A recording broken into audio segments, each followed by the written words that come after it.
सध्या महाराष्ट्राच्या राजकारणामध्ये अनेक महत्त्वाच्या घडामोडी घडतायत। त्यातच आता येत्या 5 जुलै रोजी उद्धव ठाकरे आणि राज ठाकरे यांच्या विजय मेळाव्याची अधिकृत निमंत्रण पत्रिका समोर आली आहे। वरळीमधील प्रसिद्ध डोम सभागृहामध्ये हा ऐतिहासिक मेळावा पार पडणार आहे।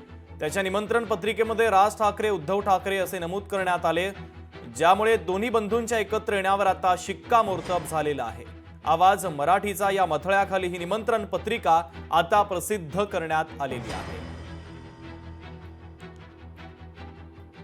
मला वाटते मराठी भाषेसाठी केलेला जो काही आंदोलन होतं त्याच्यात यश प्राप्त झालेलं आहे। आता मराठी शेतकरी मजुरांसाठी मला वाटते दोनही भावांनी एकत्र होऊन हा लढ्यात सहभागी झाले पाहिजे आणि मग आम्ही लागन तर शेतकऱ्यांकडून त्यांना आम्ही विशेष सत्कार म्हणून त्यांच्यासाठी आम्ही जाऊ।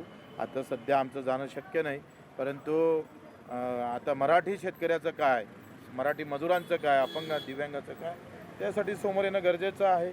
म्हणजे अस्मिता अस्तित्व आहे, पण आता पोटात भाकरच नसेल तर तो जगन कसा आहे हा प्रश्न आहे। भविष्यात एकच नारा असणार आहे की ठाकरे सरकार, त्यामुळे ही सुरुवात आहे आणि याची सुरुवात अतिशय चांगली होत आहे।